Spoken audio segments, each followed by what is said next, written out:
Thanks for joining us on BizTech on Ghana Web TV with me, Ernestina Sewa Asante. For the final edition of BizTech in 2021, we take a look at some students of Academic City University College who are doing amazingly well in the world of technology. And my colleague Mauli Aholumega had an interaction with these students who have designed electronic wheelchairs, bicycles, and a unique ventilator.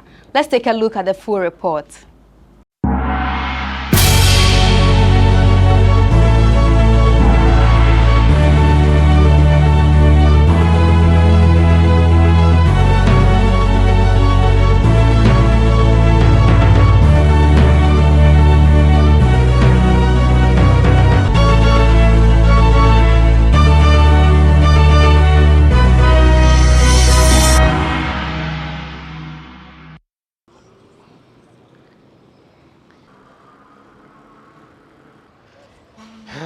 What an amazing way to end this year, and this is going to be our very final episode of BizTech on Ghana Web TV for the entire year. In this special edition, I'll be speaking with some students here at the Academic City University College, and they'll be taking me through some of their projects that they've been undertaking. As you can see, I'm on an electric bike. Yes, I'm going to be speaking with the brains behind this bike and also another student who's also created an electric wheelchair. Before I introduce my guest, I'll take a quick break and we'll be right back. Don't go anywhere. My name is Mauli Aholumega.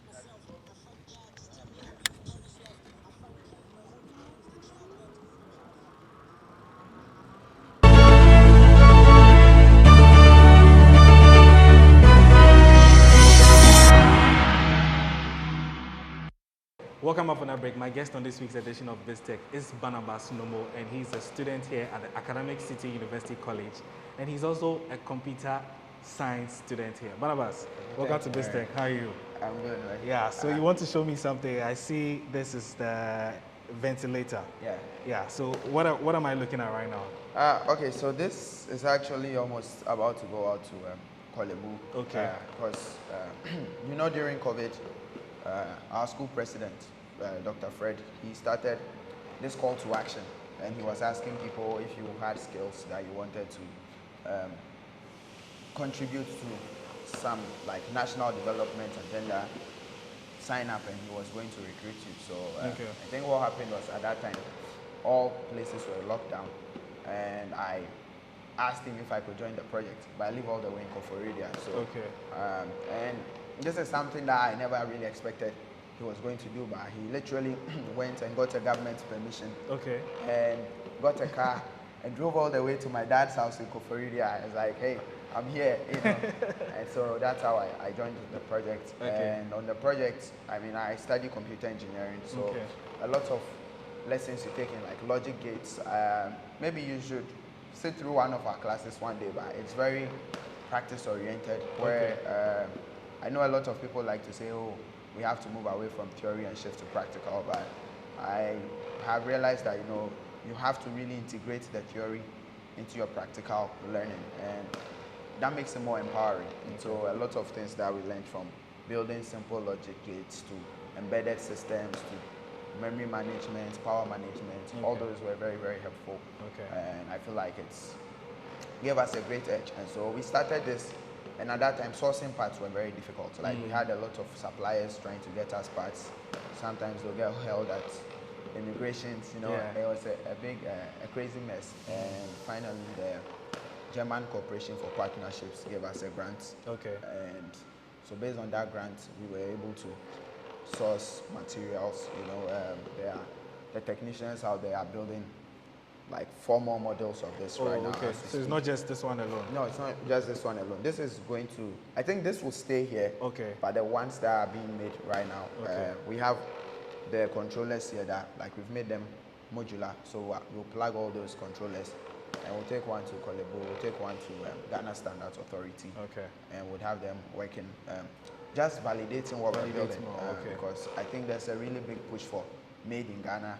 And if Ghanaians can take charge of their own technological development, that would be extremely empowering, because that means we would be able to do a lot more as a nation that we otherwise couldn't have been able to do. You know, and there's still some way to go. Like setting up manufacturing in Ghana, Yeah. for example, it's something that we have to figure out, Yeah, you know.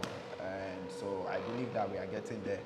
And I'm really happy that my university is really championing this cause, you know, of trying to draw in the community and, you know, create action. If you had come here maybe 2 weeks from now, we are building a small aluminium refinery just because, like, finding parts to work with are hard, you know. And I think if a lot of individuals are doing a lot of these things, it will push them to try to automate certain processes, you know, and it's something that I find really empowering. But I also think I'm very privileged because in academic city, like I'm on full scholarship, you know, that means I don't pay for food, I don't pay for housing or anything. You're really enjoying. Exactly.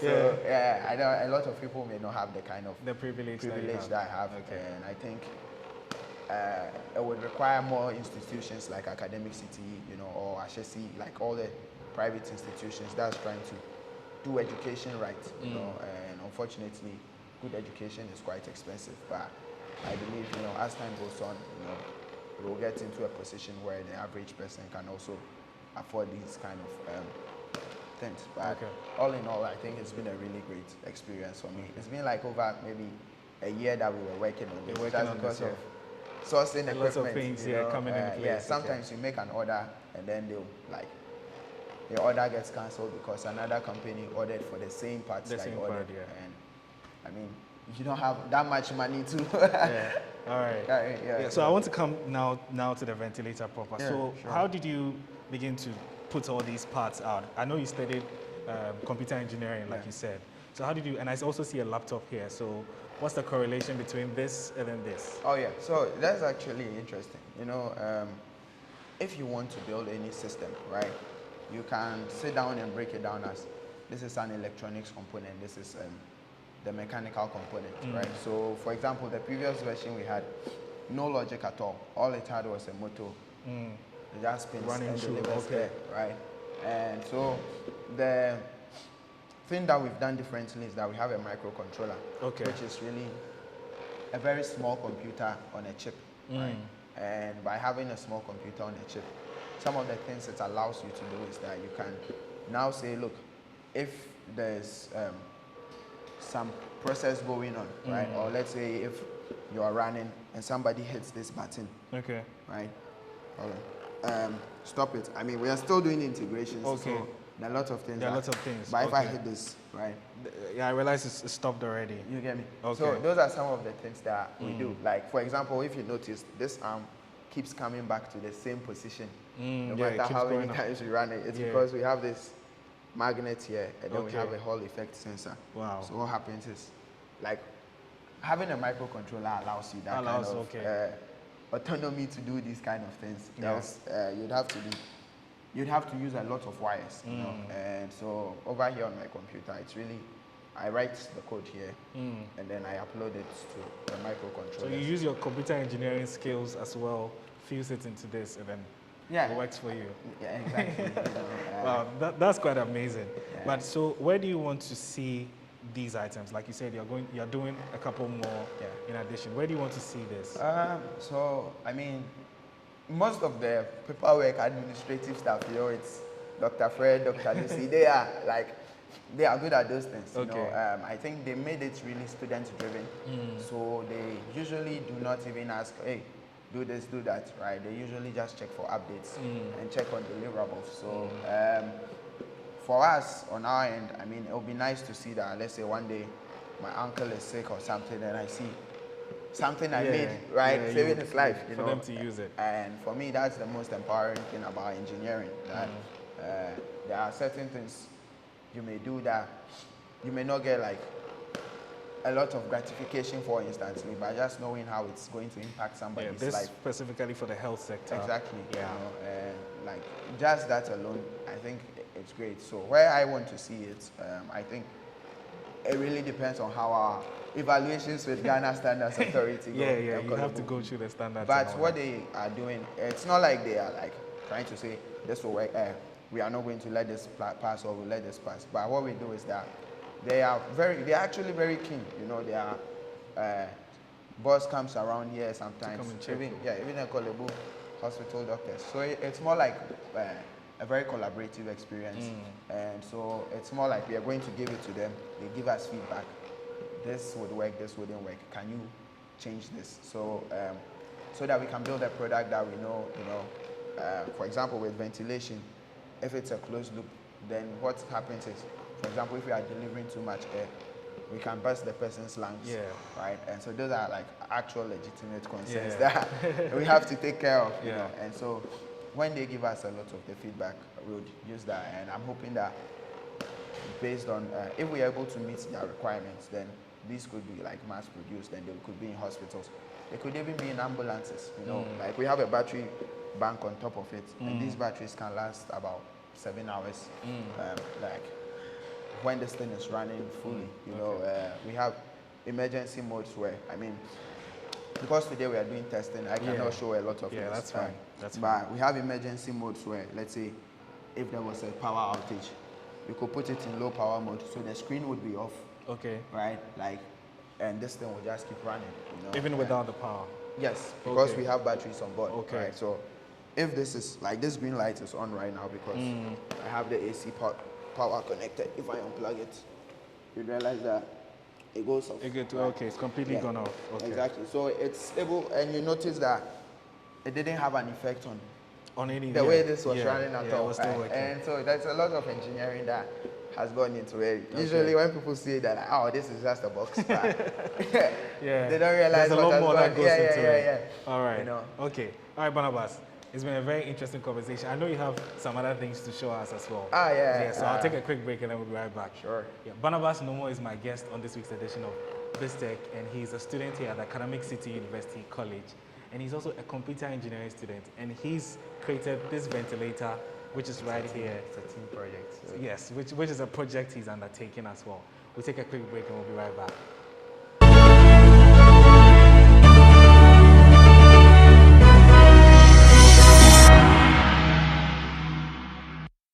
Welcome back from that break. Barnabas Nomo has been taking me through a team project, which is the ventilator that they have created. Now he's going to take me through an electric bike. Barnabas, what am I seeing here now? This is actually an electric bike. Okay. I think this is one of the craziest projects that we've ever done because we're trying to build a bike that can give you like go about 50 kilometers per hour. Wow. You know, that's the top speed we can dish out. And we want to extend the range to about 60 kilometers. So 10 kilometers more. Yeah, so you can ride like for 60 kilometers before your battery dies. Okay.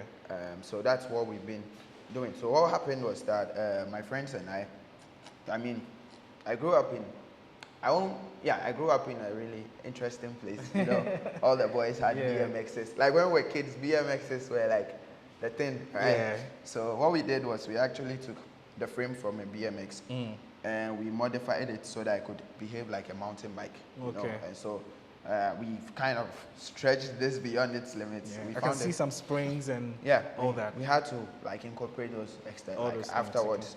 So we bought this from a crash, like someone's bike that had crashed. Okay. So we brought it in. You know, we have a lot of machinery here, so we're able to clean it up and straighten the poles. So you recycled a very old bike? Yeah. Okay. And we even widened the rear so that we could fit the motors and then gears in it. Okay. You know, so currently where we are at, we just finished building the charge controller. Yeah. So you can see that it's charging. So in the past, what we used to do is we'll have to take the battery out and charge. We didn't even have a battery case, but now that we've built the charge controller, we are going to have it closed up. Yeah. Right? So you made this yourself, or you had some help since it was a team project? Yeah, it's a team project. Okay. So for me, I do computer engineering. Okay. Sometimes I lead the team, but most of my job ends where, right? It's exactly on the computer. So Angela, I think you talk to her as well.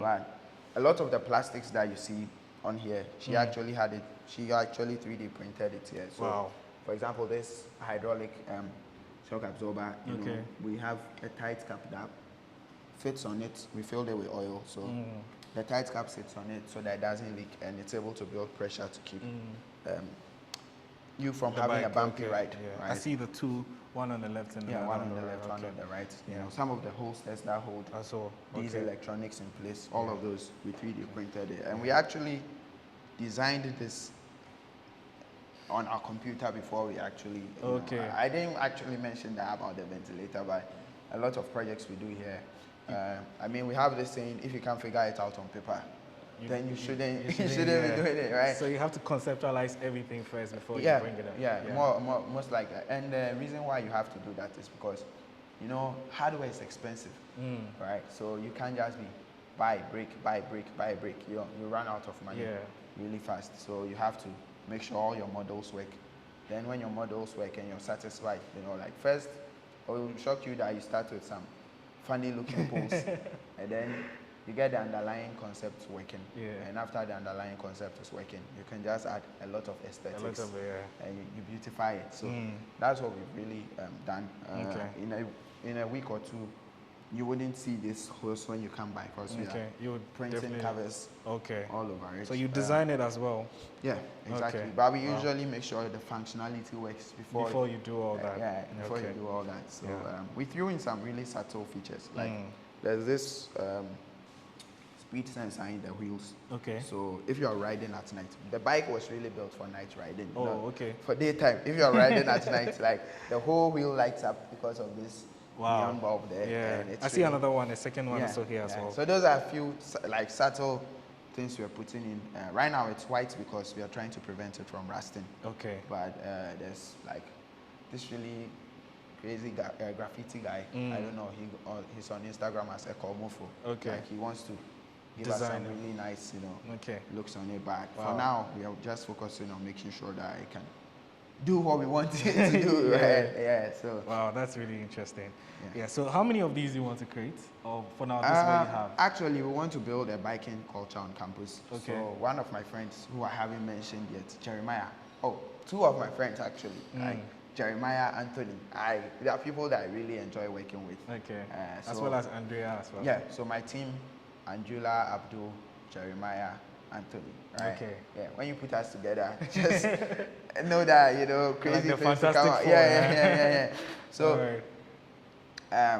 Jeremiah and Anthony are actually building a charging station right now. So where we can go in and plug your devices. More like an electric charging station. I think if you look at this campus, a lot of the projects are using electric economy. Yeah. You know, we are building an electric vehicle. We have electric bike. We are building electric ventilator as well. You know, so it shows you the direction in which we are looking. And so having something like a solar charging station around is going to be helpful. If you look there, we actually have another bike in the corner. Okay. And then we have another bike all the way there. You know? So those are like a lot of e-bikes that coming up. Are fixed. Yeah, so talk to me about the solar charging station that you and your team project mate are working on. So for the charging station, I'm not on it at all. It's, it's actually being conceptualized now. I know at a point I'll come in, right? But, with your computer skills and all that. Yeah, but usually the way we work, I think, here, like one fundamental course that everyone takes, if you're, even if you're an engineer, you do entrepreneurship, you do project management. So usually for some of these things, you know, the approach is from a project management perspective. So like if there's the work breakdown structure doesn't include you yet, you know, you just have to wait till it's your turn and then you do some of these things. But we want to build a biking culture on campus actually. Like when I graduate, I might leave this behind, you know, and at that time there'll be a lot more, so anyone can just hop on. We are actually trying to throw a challenge to students where we would figure out other solutions they could provide for this. So some like maybe putting a tracker here, so if someone wants to go to Accra Mall, they can just hop on and they get there. Just being able to see other things, or even remotely locking your device, you know. That's something that we want to throw in there, but more or less, it's more like just reviving the whole biking culture that I knew as a kid, but this time throwing in a lot of tech to make it cool, you know. Just imagine if you're in traffic in a car and then a bicycle just speeds past you, right? It will look crazy, you know. So that's what we're trying to do now. All right, so finally, You are level 400. You're almost done with school at the tail end. I know. How has Academic City helped you shape all these things that you're creating and moving out there into the job field? What are the plans for Barnabas? I see.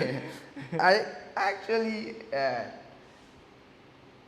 I have some offers from companies. I don't want to Oh no, name that's them fine. now, Yeah, right? But that's like okay. I have quite some offers that I am thinking about. Me and some of the guys are also thinking about trying a startup for a year just to see how it goes. Okay. Where we'll be still building accessible devices like the electric wheelchair. You'd see it. You'd see the like exoskeletons, more like things that help. Yeah, people. very innovative stuff. Yeah, but also it has to make profits, right? Exactly. That's the only way. Yeah, money is very important. Keep going at it. So I mean, right now that's what's it's looking like for me. I think for my experience here at Academic City, though, I always tell people that universities don't hold you to do anything for you. It's like they provide the resources and the material and the facilities, and if you put in the work, you can do a lot of stuff with them. Because like if you look around, even this workshop alone, I know the budget for this workshop was like $2.5 million, right? The electricity we use a month alone, That's quite a lot. if I was living at home and I was trying to do all this, just imagine. It will cost you more. Exactly. Yeah. I remember sometimes I take equipment home and my parents just look at the label to see the power consumption, and so I should tell you how when you have an institution like this that's making the investment, if you're able to just put in a little, just try a little. They're ready to give you that support as well. Exactly. It's something that I mean, it's not totally related to this, but like, even though I'm studying engineering, we started this gaming tournament, like last month. It was called Squad Wipeout.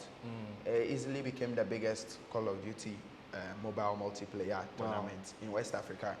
And it had a lot of support from my institution, If I put myself in the shoes of, let's say, somebody who was outside this institution, trying to pull something like that off, the partnerships, the amount of money you would spend.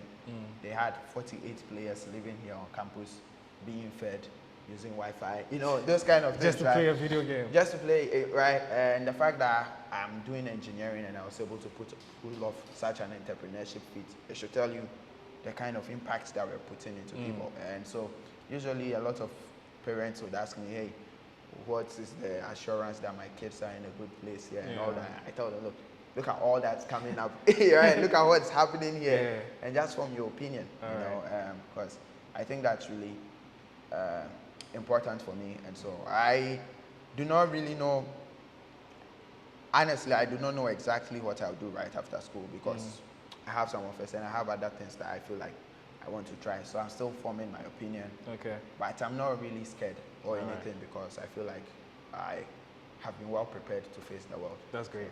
Barnabas, thank you very much for your time. Right. So I've been speaking with Barnabas Nomo. He's one of the students here at Academic City University, and they are creating very innovative stuff. Don't go anywhere, we'll be right back. I'll be speaking to another student. Her name is Andriela, and she'll be taking me through the electric chair that she has also created. Don't go anywhere, we'll be right back.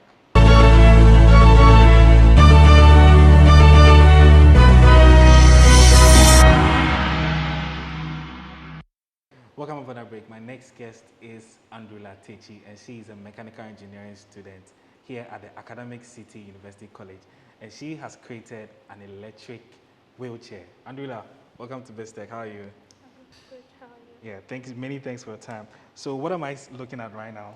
So you are looking at our electric/hybrid wheelchair. Okay. So this is an interesting story. I'll talk about that later. All right. But this is basically a wheelchair that runs on electric motors, but without power, it can also be run manually. Okay. So that's the basic purpose of the the wheelchair. Now the interesting thing is that this project, I am leading this project with a team of engineering students. All right. This project is a bit closer to my heart because it's personal. So my grandmother, I mean the one who named me Andrula, had a stroke when about 1 year till she died. Oh, sorry and about then it was quite hectic because we had to go back and forth. People had to stay over, take care of her because she couldn't move and all that. So accessibility has been one major thing I really want to solve in the health sector. So that was what she was passing through. Fortunately, she got well before she passed away. Oh. So that is it. And then I went to, first year I went to an accessibility camp at Ashesi 2 weeks where we were making prosthetics and designing things for disabled people. So I kind of started getting my passion from that. And then we had a challenge in third year. So basically, we're supposed to go to Agbobloshi, the biggest e-waste site, and then help them with their businesses. So my team and I were going through the place, and then we were looking at the scraps, and then we saw a wheelchair from the scrap, and we were like, I talked to Barnabas, and I was like, why don't we just take the scrap and then see what we can do out of it? So we bought it from the scrapsman, and then we took it out. And then one day he was also out in town.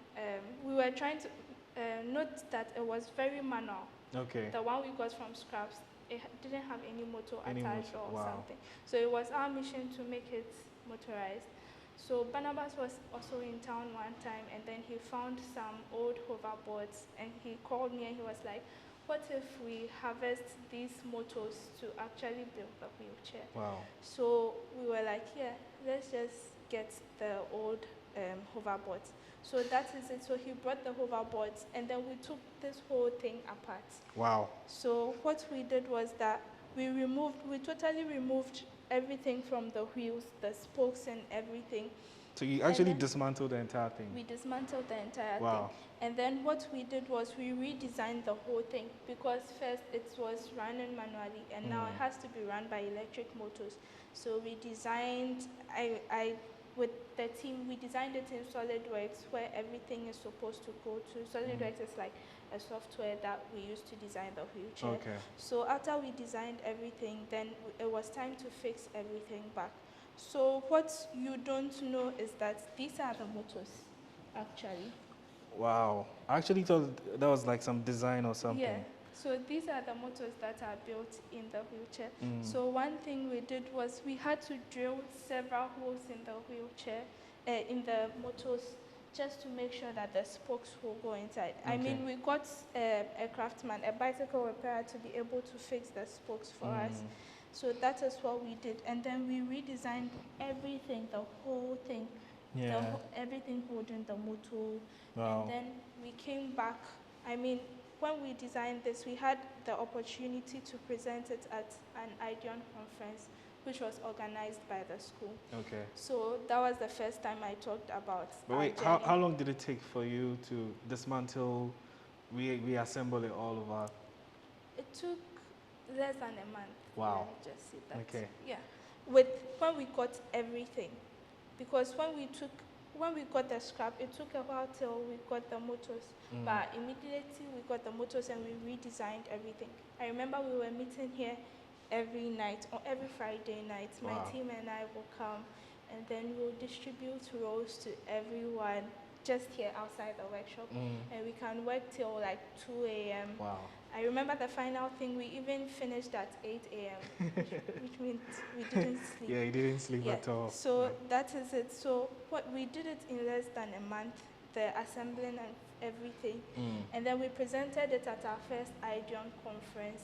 And then with that, we got a lot of interest, where we had some lectures even push in money for buying some things like the batteries. And a student also donated some money for buying some of the electrical components, because everything was out of our pockets. So our sole purpose is to sell these electric wheelchairs at very affordable prices, because currently the ones that are being sold are over $2,000. That's quite expensive. Yeah, which is quite expensive. And then we want a situation whereby middle class and low income families can just access the wheelchair by just moving around and then not needing anyone to be pushing them in the manual wheelchair. So that is our sole purpose. And then with the budget and everything, we really didn't need a lot of money, so which meant that we were actually on course. We could actually sell a product for about $1,000 or even less. Right now we are targeting about 2,500 Ghana cedis to about 3,000 Ghana cedis per product, which actually beats the market, right? So we got a bit of people to put in money and then get some things, and then finally during the vacation we were able to purchase some of the controllers and then bring them on board. So that is it right now. And right now what we basically do is that it uses a joystick. We'll do the demo later. So it is basically controlled by a joystick. So the user will just have to be moving it. Just be moving the joystick. And it moves automatically on its own. And it moves automatically on its own. Wow, this is so nice. It's a really great thing you guys are doing. I know you have it's personal for you, but aside this project, are there some other things that you are working on, if you can share with us? Yes, so basically all the projects Barnabas talked about, I worked on it. I was also here during the lockdown for the ventilator. You don't sleep, huh? Not really. Not really. Yeah, that's good. Yeah. So one thing I'm really passionate about, apart from accessibility, one of the things I really like doing is designing and manufacturing. So right here in the school, I design things like the ventilator. I actually designed it in the software.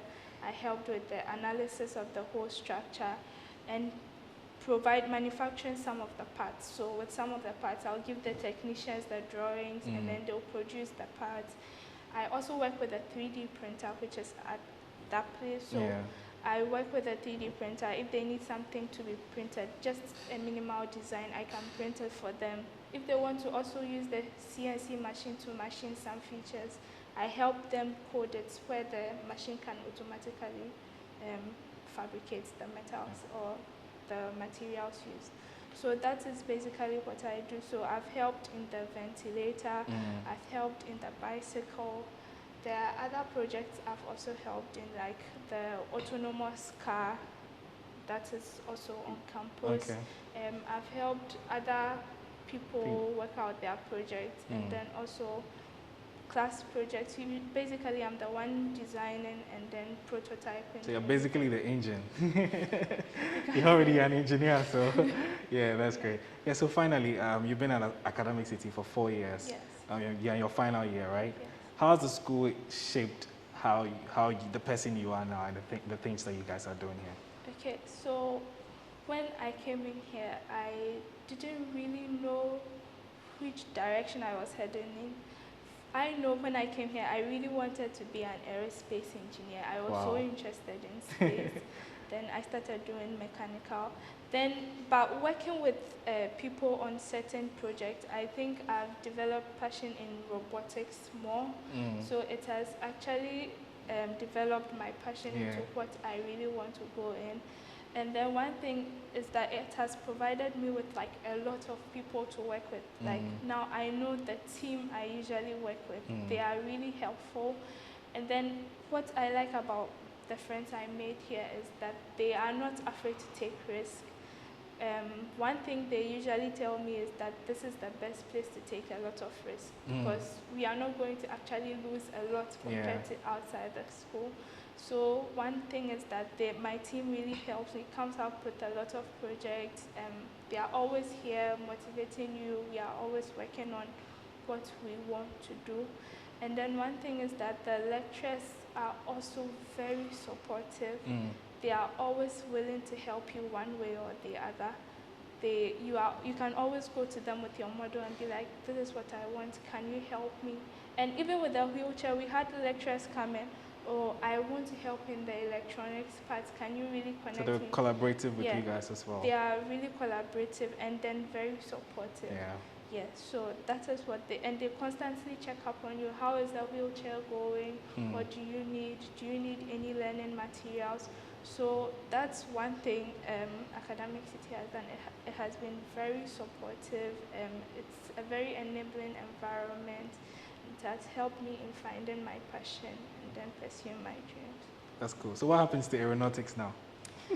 Well, I haven't given up. I'm still interested in space. So on campus, there's also a team where we talk about satellites, design of satellites and all that. And I'm one of the executives. Okay, so that's nice. That's what we do. We help people participate in satellite competitions. We do some parachute challenges, which are really fun. And then sometimes too, we launch some weather balloons too. So I haven't really given up on it, yeah. I wanted to build a space station, but I really think I can do it. Yeah, you can. Yeah. I think you can. But don't give up on your dreams. You guys are doing very amazing here. Andrila, thank you very much. So I've been speaking with Andrila Techi and also Barnabas Nomo, and they've been showing me some of their very innovative projects that they've been creating, which is the electric wheelchair, the electric bike, and also the ventilator. And they've been very insightful conversation that they've been sharing me. They've also been sharing with me their journey right here at the Academic City University, and also the things that they want to do when they leave the school. As you draw down the curtains for this final episode of BizTech on Ghana Web TV, we'd like to say a very big thank you to each and everyone that has watched us and also supported us. From the entire team, we say a very big thank you, and we'll see you next year. My name is Maoli Aholemega. Over to you, Ernestina, in studio.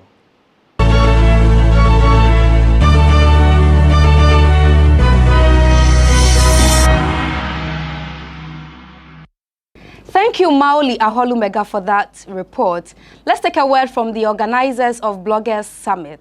Avance Media it's hosting the 3rd edition of the Ghana Bloggers Summit, which is a conference for bloggers, influencers, and journalists to come together and share ideas and learn more skills and try to build a career for themselves. Well, we know blogging is a growing community in Ghana. It's no longer a community, but it's becoming a profession. And it is something that we have to model so that the upcoming ones can be able to know what is right and what is wrong, and then how to actually make money from their craft or from their talent or whatever they're putting out there. So the summit is to teach people, also provide a platform for networking, and also provide a platform where people can share among themselves what they are doing to succeed in their businesses. So what we are doing is we are bringing very experienced and successful bloggers from Ghana and also other parts of the country, other part of the continent to come and share what they have, share what they've been doing so that the upcoming ones can also learn from it. Well, it's a big platform for you to be able to discover what you want to do, discover the people in the community, to discover a lot of things around how you can make money, how you can build your blog to have the best SEO, the techniques that others are using to build their blogs to become international blogs. So if you come, you are definitely going to add on to your value. You gain more knowledge and also get to meet new people. And we are creating this to be the biggest new media conference in Africa. So if you come, you're going to be part of this community. We expect about 300 people, and then tickets are already sold out. So if you are still out there, I would encourage you to either maybe join us online, or also if you still want to pass through the event, so you can also come. This year, the keynote speaker is George Britton, who is a veteran blogger in Ghana who has, created his own other new media company just from blogging. So we are hoping that others will also come and learn from him. We have other speakers like Kobe Che from Kobe Che News. We have Rashad Emmanuel from ghpage.com. We have Entamoti from Entamoti Media. The speakers are a lot. And if you go to our Facebook page, you see that we are announcing speakers. And then we are also bridging the gap between just the blogging industry and the business community. So we are also inviting other business people to tell us how bloggers can also work with them in terms of brand influencing and what they actually need from bloggers to be able to, exchange their platforms for cash from those companies. So we are hosting the CMO of Trillium Industries, which is one of the biggest brands in Ghana, called Ali Ajami. So he's coming to talk about how they're able to involve bloggers to promote their staffs across the country. So you go to egotickets.com, you just search for Ghana Bloggers Summit, and then you just register. The registration is free, so you don't have to pay for anything. This year's summit is going to be hosted at Alisa Hotels North Reach on the 4th of December, which is a Saturday, from 9 a.m. to 4 p.m. It's a tall list of activities from speeches to presentations to panel discussions to networking experiences. So, and as part of the summit too, we are giving a free ticket to someone to go to Dubai, can get to see Ethiopian Airlines. We also partner with Ghana Web to create the Ghana Web Reporter Contest, which gives the platform for anybody to win 2,000 cedis to be able to start their own blog, and then also work with Ghana Web. We also have a 20% discount from Narcotech on any blogger that wants to host their website or get inspired from the event to create their own blog. They have all those discounts. And then after the event, we also have an after party at Cloud9 in Osu. So it's a whole experienced event. If you come, you'll be able to meet new people, learn new things, and be able to get an opportunity to fly to Dubai if you stand a chance to be that lucky winner.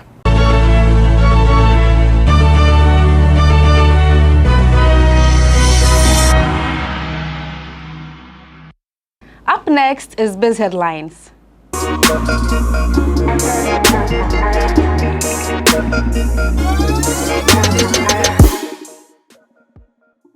To our very first story, the issue of unemployment in Ghana remains one of the country's major problems. And to help curb this menace, the Director of Research at the Institute of Economic Affairs, Dr. John Kwachi, has advised government to support the private sector to grow. According to him, it is impossible for government to single-handedly employ the teeming unemployed youth in the country. Hence, the need to address the challenges in the private sector for them to support government with employment. Speaking at a press conference in Accra, Dr. John Kwachi said these youth, when enrolled into the private sector, will be equipped with entrepreneurial skills. The problem with this country is that everybody that finishes university is looking for somebody to employ them. And that's a big problem. If you go to other countries, students emerge from the universities to be big entrepreneurs.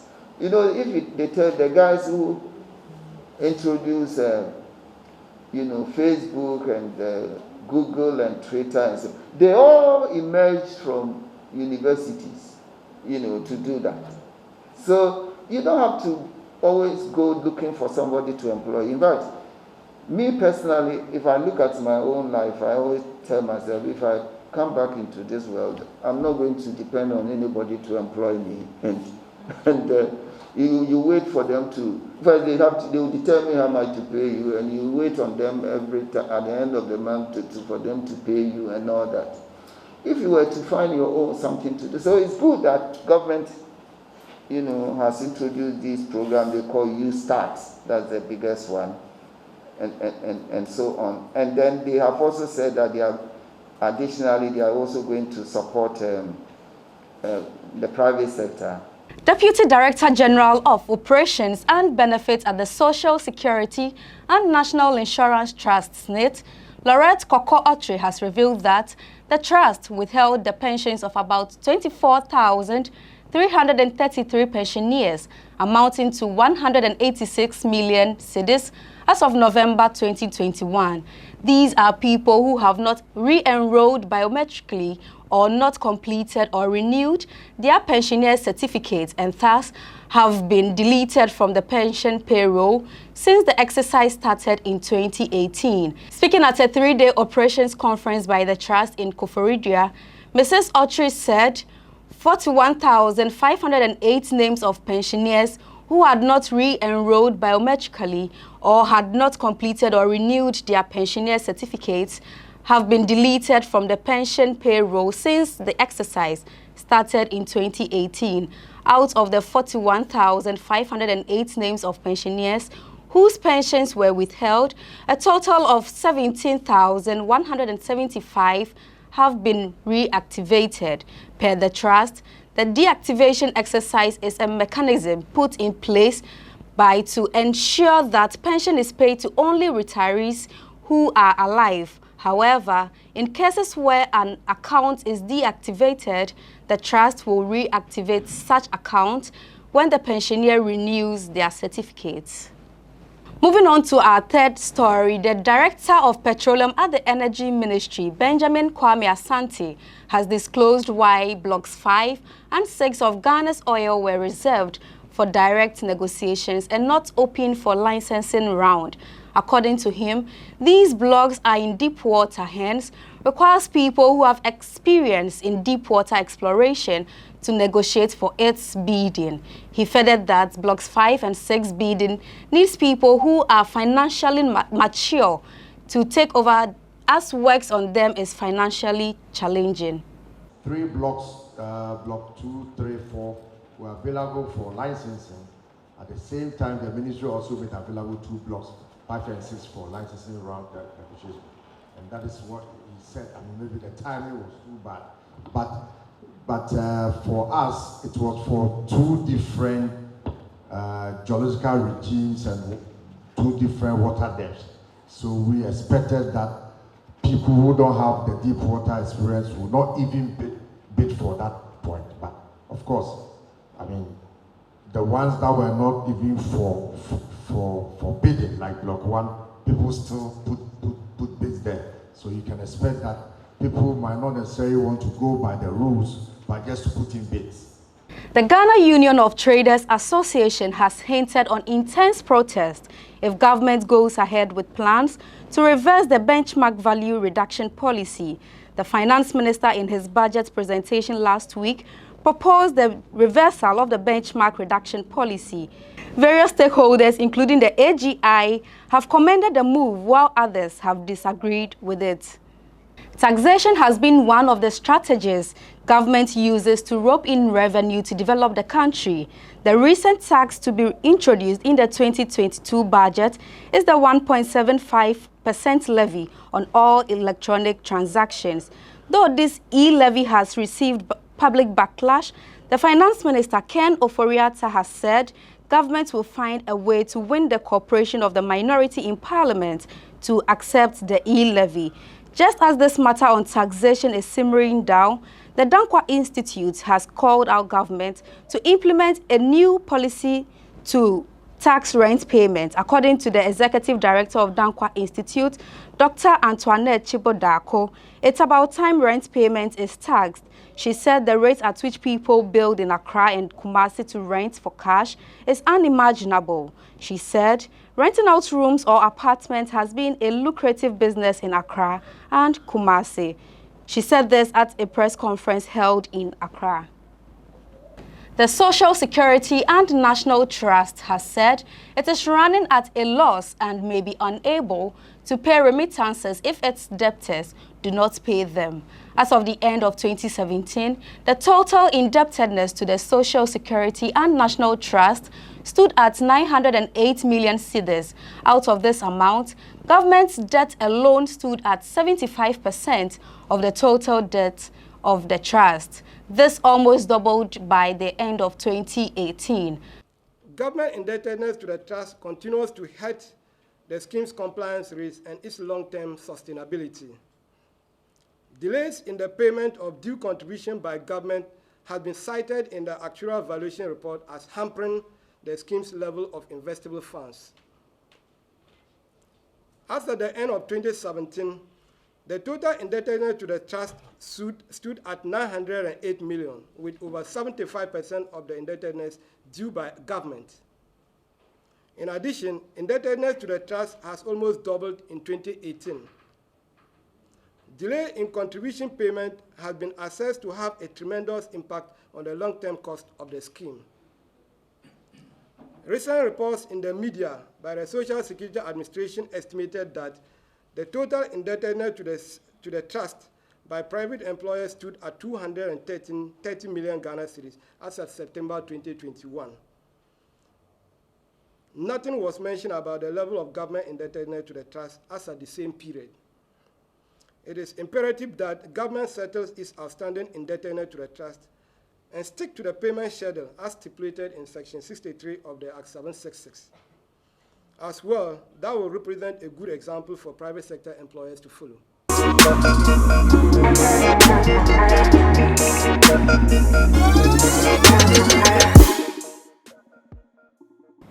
From the entire BizTech team, we say a very big thank you for staying with us throughout this year. But next year's production promises to be bigger and better. Do log on to www.ghanaweb.com for more stories. Do well to follow us on all social media platforms, Facebook, Instagram, and Twitter at the Ghana Web. On YouTube, Ghana Web TV. I am Ernestina Sewa Asante. Enjoy the weekend.